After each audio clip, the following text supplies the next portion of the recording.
हुँ। और उसमें 5-6 बड़ी-बड़ी LCD screen, 3-4 British doctor, 1 Indian doctor, सारे मिलके मेरे पेट में अल्ट्रासाउंड करे 2.5 घंटे। 2.5 घंटे? और सब सीरियस केस थे। हाँ, तो मैं आँख बंद करके और साइड से केवल मेरे आँसू बह रहा था और मैं सिर्फ़ हनुमान जी को याद कर रही थी। मतलब मैं साँस लेना भूल रही थी, लेकिन हनुमान जी का नाम लेना ही भूल रही थी। और मैं कही थी कि प्रभु बस सब सही कर दो, क्योंकि वो लोग कह रहे थे कि अगर नहीं सही हुआ तो आप बच्चा अबॉर्ट करा सकते हो, जो कि मैं बिल्कुल नहीं हुँ। चाहती थी। जय श्री राम दोस्तों, कैसे हो आप? हमारी चैनल में आप सभी का स्वागत है। मैं हूं आपका दोस्त जयेश वाघेला, फाउंडर ऑफ धार्मिकस्टोरी.com एंड सीक्रेट मिस्ट्रीज। दोस्तों, आज मैं फिर से एक और इंटरेस्टिंग वीडियो कॉल सेशन लाया हूं। हनुमान जी के भक्त ऑनलाइन है, उत्सुक हैं अपना अनुभव शेयर करने के लिए। और वीडियो में आगे बढ़ने से पहले आप सभी को बता दूं कि अगर आप भी हनुमान जी से जुड़ा अपना अनुभव मुझसे इंस्टाग्राम वीडियो कॉल पर शेयर करना चाहते हैं, तो इंस्टाग्राम की लिंक मैंने डिस्क्रिप्शन में दी है, उस पर क्लिक करिए, मुझे फॉलो करिए और मैसेज करिए। मैं जल्द से जल्द आपसे जुड़ूंगा और वीडियो कॉल सेशन शेड्यूल करूंगा। और अगर आप ईमेल के माध्यम से अपना अनुभव शेयर करना चाहते हैं, तो हमारा ईमेल आईडी है dharmikstory@gmail.com। तो चलिए आगे बढ़ते हैं आज के इस वीडियो कॉल सेशन में। नमस्कार बहन, जय श्री राम आपको। जय श्री राम भैया। आपका बहुत बहुत स्वागत है आज के इस वीडियो कॉल सेशन में, और धन्यवाद। धन्यवाद भी जो आप समय निकाल कर इनिशिएटिव ले रहे हैं अपना अनुभव शेयर करने के लिए। Most welcome. पहला सवाल ये बताइए कि आपका पूरा नाम क्या है, आप कहाँ से बिलोंग करते हैं और आप क्या करते हैं? ओके, मेरा नाम आकांक्षा श्रीवास्तव है और मैं बेसिकली इंडिया में यूपी की कैपिटल लखनऊ से बिलोंग करती हूँ। अभी मैं 6 सालों से इंग्लैंड में रह रही हूँ हस्बैंड की जॉब से, तो बट हाँ, कनेक्शन तो इंडिया से ही है। अच्छा लगा जानकर, और हम बहुत उत्सुक हैं आपके अनुभवों को जानने के लिए बहन, क्योंकि आपको पता है कि ये जो सेशन है हमारे प्रिय बालाजी महाराज से जुड़ा है। तो दूसरा सवाल उन्हीं से जुड़ा है कि ये बताइए कि जीवन में सबसे पहले आप हम्म। उनकी शरण में कब गए थे? जीवन के ऐसे कौन से मोड़ पर आपने उनकी पूजा पाठ शुरू की और कौन से पाठ वगैरह करते थे? आप डिटेल में सारे दर्शकों को बता सकते हैं। हाँ जी, बिल्कुल।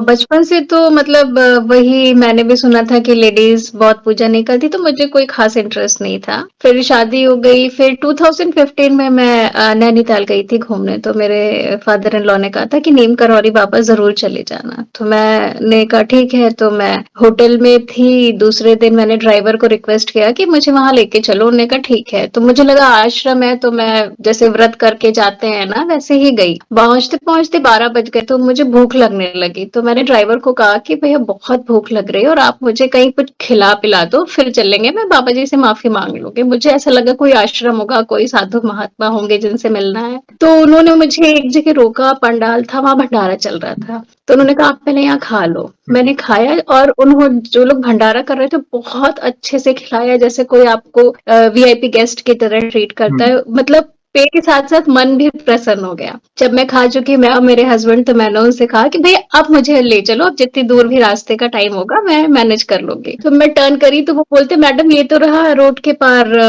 आश्रम बाबा जी। तो मैं सरप्राइज़ भी हुई, मैंने थैंक यू भी बोला कि अरे बाबा जी पहले आपने मुझे खिलाया है फिर अपने पास बुला रहे हैं। जैसे ही रोड क्रॉस कर रही थी उनके आश्रम में घुसने के लिए सडनली मेरे भाई का फ़ोन आया लखनऊ से कि दीदी मेरी जॉब में कुछ प्रॉब्लम हो गई है। तो मैं वहीं खड़े-खड़े बाबा जी से मतलब प्रेयर की कि प्लीज़ मेरे भाई की जॉब सही कर दो और उसको मैं बोलूँगी आपके पास आने के लिए। उसके बाद मैं अंदर आश्रम में गई, दोपहर का 1 बज गया था, तो वहाँ कोई था नहीं, एक मूर्ति थी, मैंने हाथ जोड़े, फिर एक उनका छोटा-सा रूम ऑफ़िस का था, वो ओपन था केवल। मैं वहाँ गई, मैंने उनसे कहा कि मुझे बाबा जी से मिलना है, तो उन्होंने कहा बाबा जी तो नहीं है। तो मैंने कहा कि बाबा जी कहाँ गए? तो उन्होंने कहा बाबा जी चले गए। तो मुझे ऐसा लगा कि बाबा जी कहीं हुँ। गए होंगे, क्योंकि मुझे उनके बारे में एबीसीडी भी नहीं पता थी। ओके।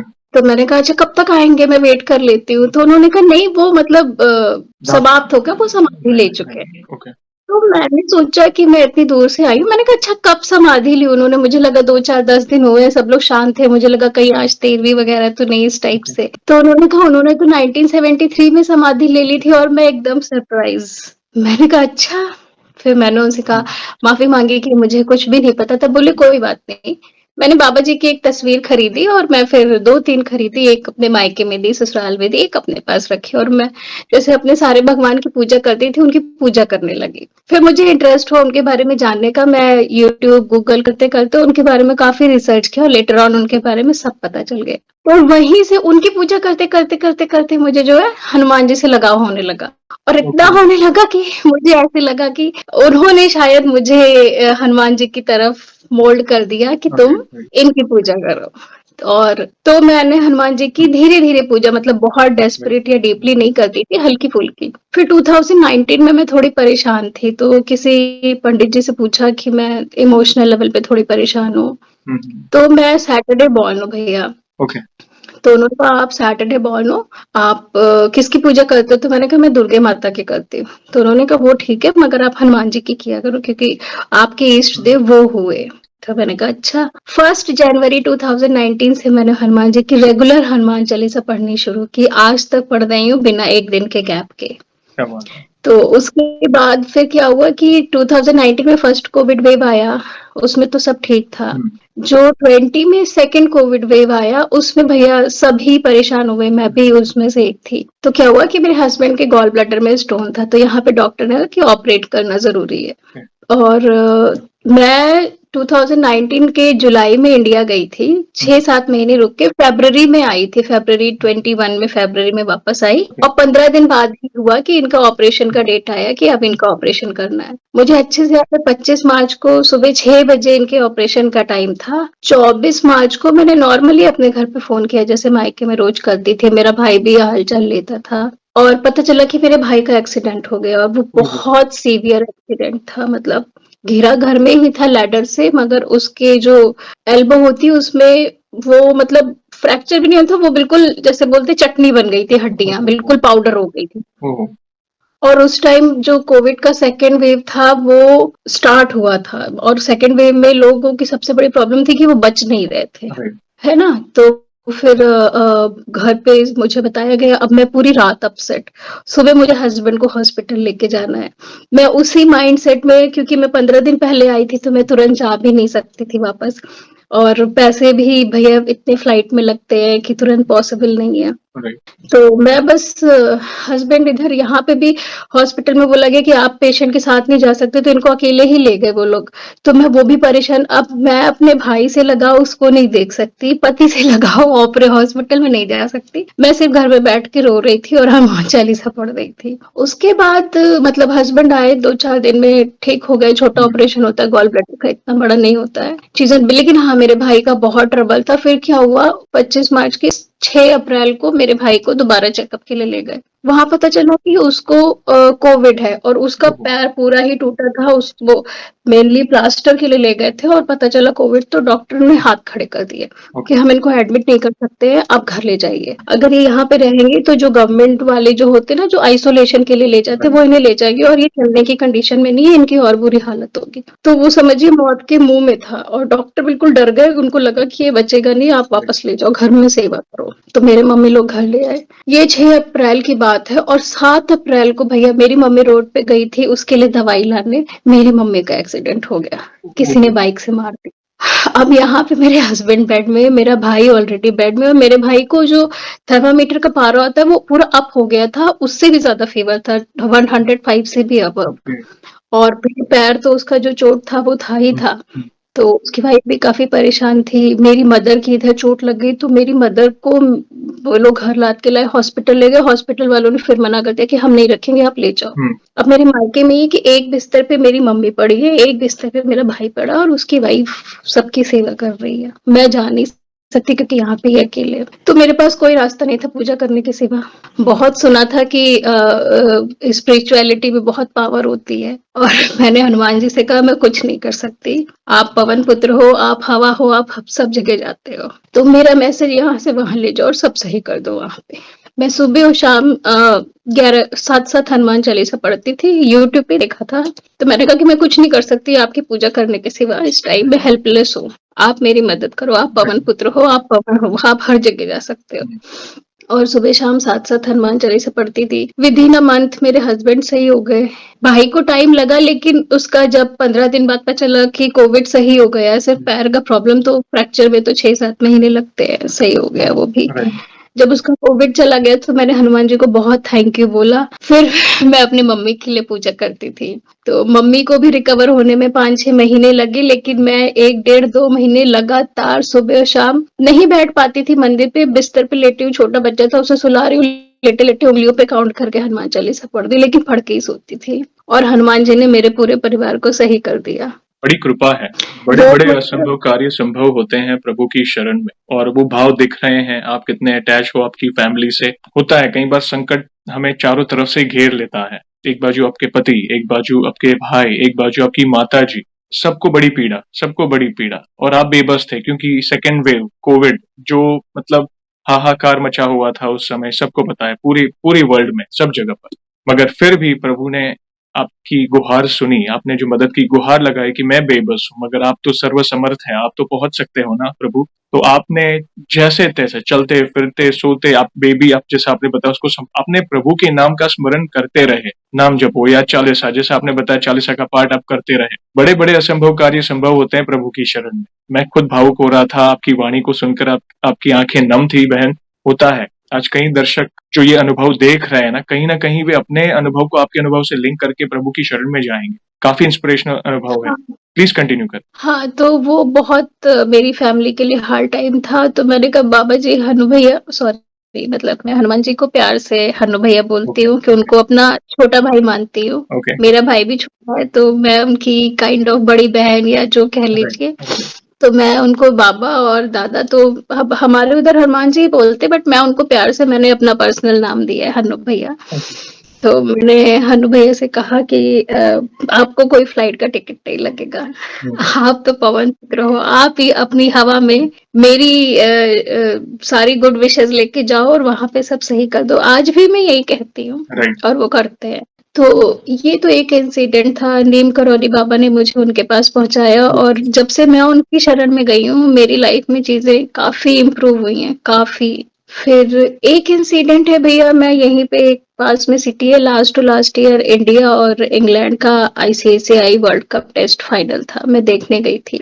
मेरा बेटा छोटा ही था 3 4 साल हुँ, का। वहां से निकली तो संडे का दिन था और यहाँ पे संडे को कुछ भी नहीं चलता है। 4 बजे के बाद तो सब स्टॉप हो जाता है। 4 बजे थे वो पूरी सुनसान रोड थी हम एक दो फैमिली फ्रेंड्स थे तो एक बस आई हमें कहीं जाना था। हम उस पर बस पूछने चढ़े थे कि आप वहां तक जाओगे या नहीं पर्टिकुलर स्पेस। हुँ, तो मेरा बेटा उसमें चढ़ गया और वो डबल डेकर थी और वो चुपचाप ऊपर जाके बैठ गया और छोटा सा था ओके, ड्राइवर जान नहीं पाया ड्राइवर ने बोला कि सॉरी दिस इज रॉन्ग बस तो हम उतर गए। 2 मिनट बाद में देखा मेरा बेटा कहाँ गया वो कहीं नहीं दिखा। ओके, तो मैं बिल्कुल सरप्राइज इधर उधर देखा बस स्टैंड के मेरे हस्बैंड देखा तो हम समझ गए कि बस में चढ़ गए बहुत चंचल है। हुँ, तो मेरे हस्बैंड जिधर को बस गई थी उधर को रन करना शुरू किया बिना किसी सोचे समझे। अब मेरा भी दिमाग काम नहीं कर रहा। मैंने भी रन करना शुरू किया हस्बैंड के पीछे-पीछे लेकिन एक लिमिट होती है मैं 1 किलोमीटर जाने के बाद थकने लगी थी। फिर भी माँ हूँ, माँ होने के नाते मैंने 1 किलोमीटर दौड़ लिया नहीं तो बिल्कुल आदत नहीं थी मेरी। फिर आगे जाके रोड एंड हो गई तो मेरे हस्बैंड को लगा पता नहीं राइट गई है या लेफ्ट गई है इन्होंने गूगल किया फिर ये राइट को रन किए। मैं नहीं दौड़ सकती थी तो मैं सोची थी कि कोई सवारी अगर आ जाए हुँ, तो हुँ, मैं उनसे लिफ्ट मांग लूं या हेल्प मांग लूं। हुँ, हुँ, और मैं उस टाइम में डेस्परेटली हनुमान जी को याद करी थी मैंने कहा हनु भैया प्लीज मेरे बच्चे को ढूंढ दो प्लीज वरना मैं यहाँ क्या करूंगी कहाँ जाऊंगी। राइट, सडनली एक कार आई और उस जगह पे 15 मिनट खड़ी रही थी 15 मिनट में सिर्फ एक कार आई जैसे ही मैंने हनु भैया को याद किया। एक कपल बैठा था हुँ, मैंने उनको बताया कि ऐसी-ऐसी बात है, उन्होंने गूगल किया, उन्होंने कहा ठीक है हम बस को ट्रैक करते हैं, जाके बोलते हैं। फिर वो गए भी उन्होंने ट्रैक किया। फिर पीछे से थोड़ी देर बाद दूसरी बस आई, हम और सारे फ्रेंड्स उस बस में जाके जहाँ पे वो बस स्टॉप था राइट, 2-3 किलोमीटर आगे जाके वहाँ पे रुके। तो देखा कि बस रुकी हुई है, तो बेसिकली वो जो कार वाला कपल था, ब्रिटिश ही थे वो लोग। उन्होंने बस ड्राइवर को आगे जाके बोला था कि इसमें कोई बच्चा बैठा है हुँ, और उसकी फैमिली परेशान है, पीछे से आ रही है। राइट, ड्राइवर को कुछ नहीं पता था। ओके, ड्राइवर ने बस रोकी, गया अपनी बस में देखा जाके, तो ऊपर देखा कि मेरा छोटा सा बच्चा हुँ, बैठा हुआ है। फिर उसको उँगली पकड़ के नीचे लेके आया, बस स्टैंड पे खड़ा रहा, फिर 5 मिनट बाद पीछे से हम सारे लोग पहुँचे। मैंने अपने बेटे को पकड़ा और वो उसको पकड़ ली, तब तक मैं नहीं रोई थी, मैं सिर्फ हनु भैया को याद कर रही थी। हुँ, जब जब वो मेरा बेटा मिल गया, तो मिक्स रिएक्शन था, एक तो राइट, मन का था इसकी पिटाई करूँ और दूसरा मतलब माँ का अच्छा हृदय मतलब माँ रोना का भी आ हृदय, रहा था कि बच्चा मिल गया मेरा। तो वहाँ पे भी हन्नू भैया ने मतलब मैंने जैसे ही याद किया तुरंत मुझे ऐसा लगा कार वाले कपल को उन्होंने भेज दिया मेरे लिए और वो आधे घंटे में उस रोड पे केवल एक गाड़ी आई थी, वही गाड़ी सिर्फ। कितने साल का बेटा था आपका मतलब उस समय? उस समय 4.5 साल का था मेरा ओह हो, बेटा। चंचल बच्चे को पता भी, उनको लगा कि उनको लगा होगा कि आप नीचे होंगे या वो बैठा रहा होगा। अद्भुत लीला प्रभु की, अद्भुत अद्भुत। कहते हैं ना, प्रभु किसी न किसी रूप में या किसी के माध्यम से अपनी भक्त की सहायता करने आ ही जाते हैं। मतलब ये भी एक होता है ना, एक माँ के हृदय में। एग्जैक्टली। ओके, मंदिर है आपका? हाँ जी, ओके, बहुत मंदिर प्यारा। है। धन्यवाद दर्शन कराने के लिए, बहुत बहुत धन्यवाद। प्रभु की महिमा अपरंपार है और एक माँ का हृदय है। इमोशंस आ ही जाता है एक बार, वो हो जाता है, मगर प्रभु किसी ना किसी रूप में आ ही जाता है। और शुरुआत में आपने नीम करोली बाबा के बारे में जो कहा, अद्भुत लीला है उनकी। और भी कोई अनुभव तो प्लीज शेयर करे वह। भैया ऐसे तो बहुत अनुभव है, आए ना दिन कुछ न कुछ अनुभव होते रहते हैं, मगर अभी एक लास्ट ईयर का है। लास्ट ईयर मैंने कंसीव किया था, ओके। प्रेगनेंसी हुई थी मेरी। तो जो सेकंड अल्ट्रासाउंड 5th मंथ वाला होता है, जिसमें बच्चे का पूरा बॉडी चेकअप करते हैं, इन्होंने चेक किया। तो इन्होंने फाइंड आउट किया कि बच्चे का जो हार्ट है उसमें जैसे ब्लड फ्लो नहीं हो रहा है, कुछ ब्लॉकेज सा है। ओह, तो डॉक्टर ने अल्ट्रासाउंड किया, तो उसको कुछ डाउट हुआ, तो फिर उसने मुझे कहा कि थोड़ा और वेट करो, हम दोबारा करते हैं। दोबारा किया, फिर 3 बार किया, फिर दूसरे डॉक्टर को बुला के डिस्कस किया, फिर किया। तो उन लोग ने ये फाइंड आउट किया कि ब्लड फ्लो नहीं ही हो रहा है और कुछ प्रॉब्लम है आपके बच्चे के हार्ट में। तो मैं बहुत परेशान हो गई और फिर वही मैंने हन्नू भैया को याद करना शुरू किया। तो उन्होंने हमें फिर रेफर किया। उन्होंने कहा हम इतने केपेबल नहीं है, यहाँ पे दूसरी सिटी है ब्रिस्टल, उसमें जो टमी के अंदर जो बच्चे होते हैं उनके हार्ट स्पेशलिस्ट का हॉस्पिटल था। तो उन्होंने मुझे वहां रेफर किया। फिर 4-5 दिन बाद मैं वहां गई और मैं रोज सिर्फ हनुमान चालीसा पढ़ती थी और उनसे प्रे करती थी और बागेश्वर धाम की वीडियोस देखती थी। उन दिनों मैंने आपके भी देखे, क्योंकि प्रेगनेंसी में ऐसा होता है कि रात में कभी नींद आई कभी नहीं आई, तो मोबाइल के सिवा और कोई लोगों के पास ऑप्शन नहीं है आजकल। देखती थी तो आपकी एक वीडियो में था कि चिंता मत कर, मैं तुझे कुछ नहीं होने दूंगा, टाइटल था। और वो लेडी का भी एक्सपीरियंस प्रेगनेंसी को लेकर ही कुछ था। तो मैंने वो देखा और मुझे वो टाइटल देख के ऐसा लगा जैसे ये मेरे लिए है। ओके, क्या बात। तो मैंने देखा और फिर मैंने अनु भैया से कहा आपने जैसे इनकी मदद करी है मेरी भी करो और मेरे बच्चे सही सलामत होना चाहिए। फिर हम हार्ट स्पेशलिस्ट के पास गए। वहां पे भैया बड़ा सा रूम, ब्रिस्टल करके एक सिटी है और उसमें 5-6 बड़ी बड़ी एलसीडी स्क्रीन, 3-4 ब्रिटिश डॉक्टर, एक इंडियन डॉक्टर, सारे मिलके मेरे पेट में अल्ट्रासाउंड करे 2.5 घंटे 2.5 घंटे। और सब सीरियस केस थे। हाँ, तो मैं आंख बंद करके और साइड से केवल मेरे आंसू बह रहा था और मैं सिर्फ हनुमान जी को याद कर रही थी। मतलब मैं सांस लेना भूल रही थी लेकिन हनुमान जी का नाम लेना नहीं भूल रही थी। और मैं कही थी कि प्रभु बस सब सही कर दो, क्योंकि वो लोग कह रहे थे कि अगर नहीं सही हुआ तो आप बच्चा अबॉर्ट करा सकते हो, जो कि मैं बिल्कुल नहीं चाहती थी कि। तो अभी भी मैं वो मोमेंट याद करती हूँ तो मेरे रोए खड़े होने लगते हैं। तो और मैं उनका फेस देख रही थी, सारे डॉक्टर्स का बीच-बीच में आँख खोल के कि सब सीरियस है। तो मुझे डर लग रहा था कि प्रभु ये क्या, मतलब आप सब सही कर दो प्लीज। उसके बाद 2.5 घंटे बाद उन्होंने एक लाइन बोली, एवरीथिंग सीम्स फाइन। क्या बात है। और हाँ भैया, मुझे तो कुछ स्क्रीन में नहीं समझ में आ रहा था अल्ट्रासाउंड के। फिर तो जो मैं उठ के रोना स्टार्ट की सारे डॉक्टर्स के सामने, और वो सारे ब्रिटिश थे और उनको भी समझ में आ गया था कि मैं कुछ तो कर रही हूँ।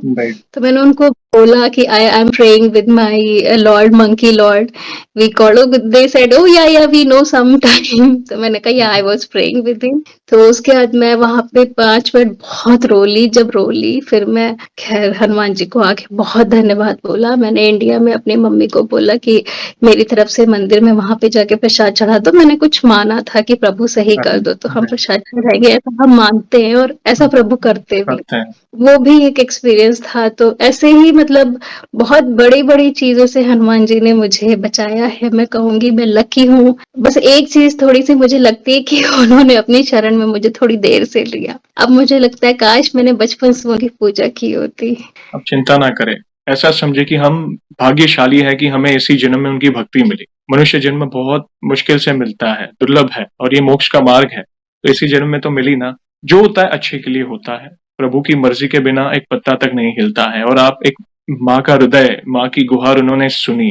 मैं वो इमेजिनेशन कर रहा था कि क्या सिचुएशन होगी जब आपका अल्ट्रासाउंड हो रहा था, आपके इमोशंस, प्लस जब उन्होंने कहा कि यहाँ पे सुविधा नहीं है, आपको हायर एडवांस सेंटर पे जाना होगा जहाँ पे ये सारी सुविधा है।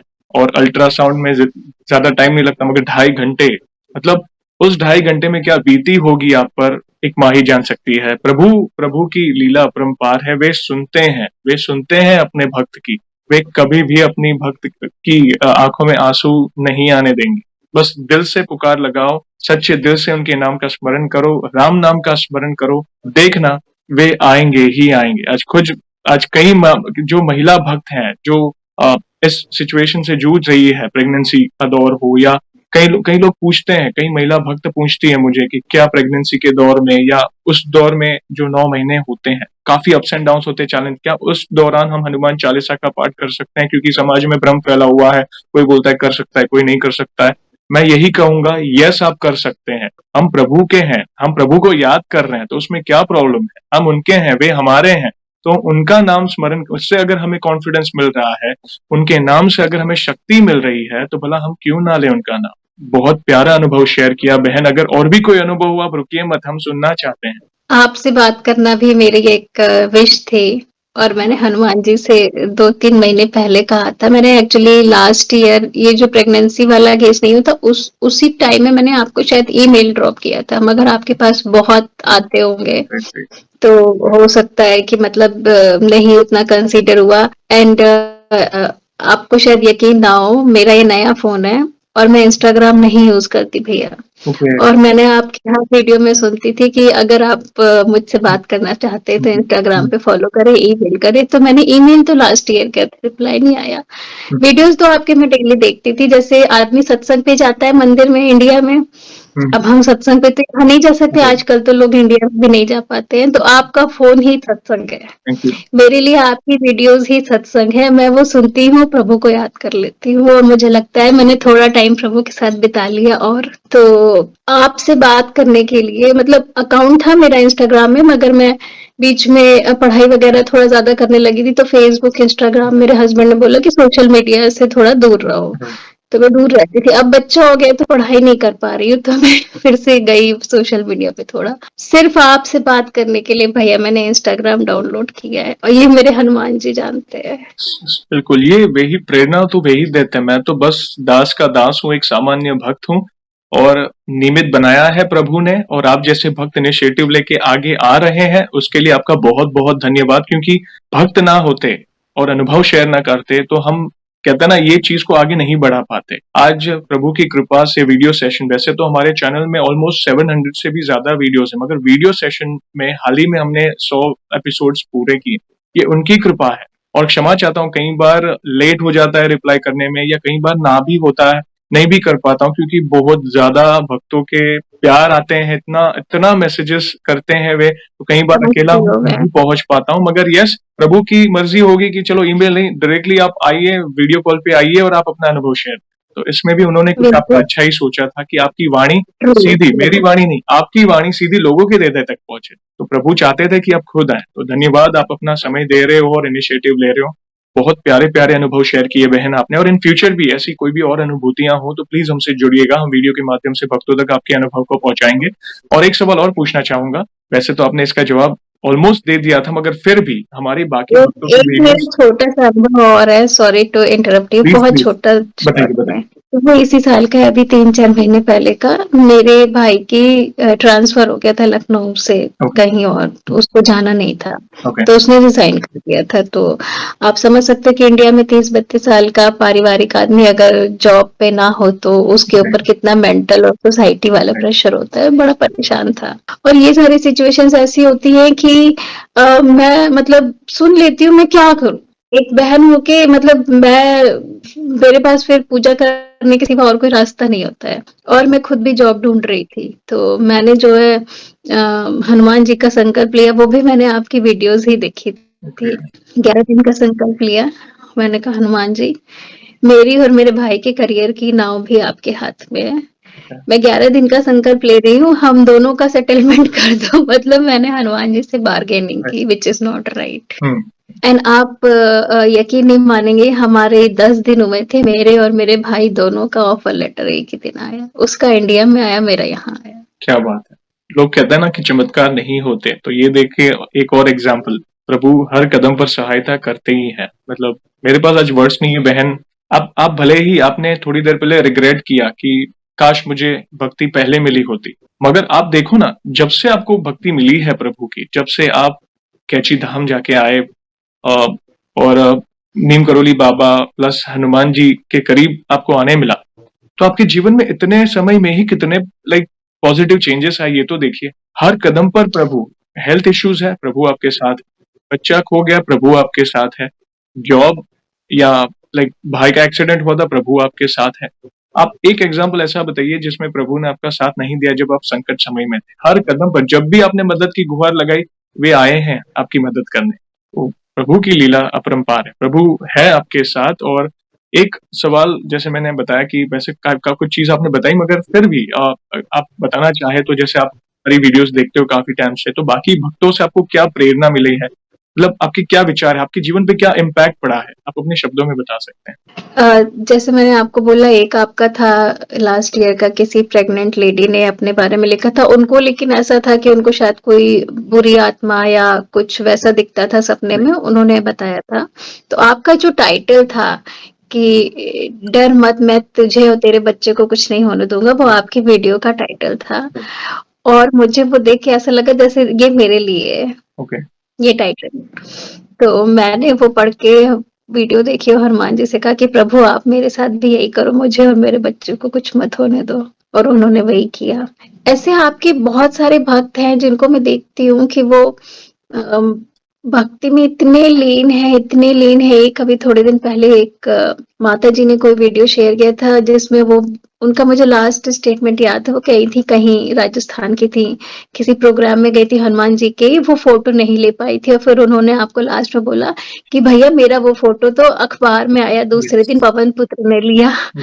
तो मतलब मुझे लगा कि हनुमान जी सबके पास है, सिर्फ मेरे पास नहीं है। यहाँ पे मैं शुरू में आई थी, इंग्लैंड में पूजा करती थी, मैं हमेशा पूजा पाठ में रही हूँ, तो मेरे हस्बैंड ऐसे मजाक में कहते थे, अरे यहाँ यहाँ इतनी दूर भगवान जी कैसे सुनेंगे, यहाँ तो तुम्हें चर्च जाना पड़ेगा जीसस से हेल्प मांगनी पड़ेगी। तो मैं मजाक में कहते थे वो। तो मैं भी मतलब कहती थी कि नहीं नहीं, हमारे भगवान यहाँ भी सुनेंगे, इतनी दूर है तो क्या। और फिर जब पवन पुत्र की शरण में आई तो मैंने कहा प्रभु आप तो पवन हो, आप तो सब जगह हो। आपकी वीडियोस देखती हूँ तो मुझे लगता है हनुमान जी मतलब सबकी मदद करते हैं, कहाँ कहाँ है वो, जब जो व्यक्ति याद करता है उसके पास पहुंच जाते हैं। मतलब वो तो पवन ही है। मगर कभी कभी मैं सोचती हूँ अगर हमारे प्रभु इस कलयुग में ना होते तो हमारे जैसे भक्तों का क्या होता। प्रभु है ही ना, मतलब कहते हैं ना, उन्हें वरदान है, वे सशरीर आज पूरे ब्रह्मांड में विचरण कर रहे हैं। यूके के आप पूरे ब्रह्मांड में कहीं भी होंगे ना, तो वे आएंगे आपकी सहायता करने। वे बड़े दयालु हैं, बड़े दयालु हैं, वे सबसे शीघ्र प्रसन्न होने वाले देवता हैं। आप थोड़ी भक्ति करें, बस भक्ति प्योर होनी चाहिए, आप दिल से उनके नाम का स्मरण करें, राम नाम का स्मरण करें जो उनको सबसे प्रिय है। सबसे, अगर मैं काफी सेशंस में बोलता हूँ कि अगर आपको हनुमान जी से कनेक्ट होना है तो पासवर्ड क्या है, जय श्री राम। आप राम नाम का स्मरण करो, वे आएंगे ही आएंगे, मगर दिल से, बिना निष्कपट, बिना कोई कपट के, बिना कोई, कहीं होता है ना टेस्ट करते हैं प्रभु को कि चलो ये करते हैं प्रभु तो ये करो, ऐसा ना कर, निस्वार्थ अपने आप को सौंप दो उनको, अपने जीवन की डोर उनको दे दो, बस एक समर्पित हो जाओ। मैं आपका, आप मेरे, भूल जाओ सब, अच्छे कर्म करो, अपनी नीति अच्छी रखो, धीरज रखो, और प्रभु को हर काम में प्रमुख रखो। देखना प्रभु आएंगे ही आएंगे हर काम में आपकी मदद करने। नहीं, आपने कहा ना प्रभु को प्रमुख, मेरे बेटे का यहाँ पे बर्थडे, तो यहाँ पे कोई ऐसे रिलेटिव वगैरह तो होते नहीं है, कुछ ऑफिस के फैमिली फ्रेंड्स भी होते हैं जिनको हम बर्थडे पे बुलाते हैं। तो मुझे ये चीज थोड़ी फील होती है क्योंकि जो बाहर रहता है वो समझ सकता है कि मतलब इंडिया का सेलिब्रेशन का एक अलग चार्म होता है, आप अपने परिवार के बीच में हो। तो मैं हनुमान जी को अपना सब कुछ मानती हूँ, वो मेरे दोस्त भी हैं, क्योंकि आजकल भैया दोस्त मिलने भी मुश्किल होते हैं, सच्चे दोस्त मिलने हैं। वो मेरे रिश्तेदार भी हैं क्योंकि यहाँ मेरा कोई रिश्तेदार नहीं है। वो मेरे गुरु भी हैं क्योंकि मैंने कोई गुरु दीक्षा नहीं ली है। तो वो मेरे लिए सब कुछ है। मेरे बच्चे का बर्थडे था तो मैंने सुबह पूजा की और मैंने कहा प्रभु आपको आना है। मैं सबको तो इनवाइट कर ही रही हूँ, मैं आपको भी कर रही हूँ और आपको आना है। अब आप इसे मेरे मन का वहम कहें या सच कहें, शाम को सब लोग थे, केक वेक कटा, खाना वाना चल रहा था और एक एक हल्की सी खिड़की खुली थी, एक हवा का झोंका सा आया। सडनली मुझे ऐसा फील हुआ जैसे जैसे मतलब एकदम सब अच्छा सा हो गया, पॉजिटिव सा जी, हो गया, जैसे कंप्लीट जी, सा हो गया सब कुछ। तो मुझे ऐसा लगा कि शायद उन्होंने मुझे हवा के थ्रू महसूस कराया कि देखो मैंने राइट, तुम्हारी बात मान ली करके। तो यहाँ तो मैं नहीं कह सकती कि हमारे बालकनी में वानर आए, पॉसिबल नहीं है। तो मैं तो पवन को ही देख के हनुमान जी को इमेजिन कर लेती हूँ कि जहाँ पवन है वहाँ वो है। बिल्कुल वे हैं और वे उनकी उपस्थिति ज़रूर होगी। जब एक भक्त सच्चे दिल से, भाव से उन्हें याद करता है ना, वे आते हैं, अदृश्य रूप में आएँगे या किसी के रूप में आएँगे या किसी के माध्यम से वो उपस्थिति का आपको एहसास दिलाएँगे कि चिंता ना करो, मैं आ गया हूँ, मैं हूँ ना। और बहन एक सवाल और पूछना चाहूँगा, आखिरी सवाल है वैसे तो हमारे पास इतना सामर्थ्य नहीं है मगर फिर भी हनुमान जी यानी हमारे बालाजी महाराज के लिए 1 लाइन में अगर उनका बखान करना चाहें, तो आप किस तरह करना चाहेंगी? भई वैसे तो हनुमान चालीसा, सुंदरकांड में जितनी लाइनें हैं सब सच हैं, सब सही हैं, मगर मैं एक थोड़ी डिफरेंट लाइन बोलती हूँ उनके लिए। तेरा साथ है तो मुझे क्या कमी है, अंधेरों में भी मिल रही रोशनी है। तो मैं जब परेशान होती हूँ तो मैं यही लाइन गाती हूँ और मैं उनसे कहती हूँ आपका साथ है तो मुझे अंधेरों में भी रोशनी मिल जाएगी। बिल्कुल, बिल्कुल। बहुत अच्छी लाइन से आपने संबोधित किया प्रभु के प्रति अपने भाव को, गोल्डन लाइन्स है और काफ़ी पॉज़िटिव एनर्जी मिलती है जब ये लाइन को हम प्रभु से अगर रिलेट करें ना। बहुत-बहुत धन्यवाद बहन और मैं तो आज बहुत इंस्पायर्ड हुआ हूँ, नमन है आपकी भक्ति को जो आप इंडिया के बाहर हैं, इतने सालों से आप यूके में रह रहे हैं मगर फिर भी अपनी संस्कृति को आप नहीं भूले। ये काफ़ी आई ओपनिंग है कई यंगस्टर्स के लिए कि कुछ भी हो, कितने भी आप पढ़ो, लिखो, आगे बढ़ो, पूरी दुनिया घूमो, मगर हमारी संस्कृति, हमारे प्रभु या हमारी देवी माँ, उनको ना भूलो। उनको हमेशा अपने साथ रखो। देखना, आप जीवन की हर तरक्की में सीढ़ियाँ चढ़ते जाएँगे। वे कभी भी आपको संकट में नहीं आने देंगे और संकट में अगर होंगे भी, तो वो आपका हाथ पकड़ कर आपको बाहर निकाल देंगे उससे। बहुत-बहुत धन्यवाद बहन और वीडियो को हम सेशन को एंड करने के पहले आपको तो पता ही है, हम प्रभु श्री राम के नाम का जयकारा और हनुमान जी के नाम का जयकारा कर कर ही वीडियो को एंड करेंगे। तो आप जुड़िए, जो भी भक्त जहाँ कहीं से इस सेशन को देख रहा है, ऑफिस में, किचन में है, चल फिर रहा है, भारत में है, भारत में के बाहर हो, प्लीज जयकारे में जुड़िए और फिर हम इस सेशन को एंड करेंगे। तो बोलिए सियावर रामचंद्र की जय, जय, पवन सुत हनुमान की जय। जय। आपका बहुत-बहुत धन्यवाद बहन वंस अगेन अपने प्यारे-प्यारे अनुभव शेयर करने के लिए।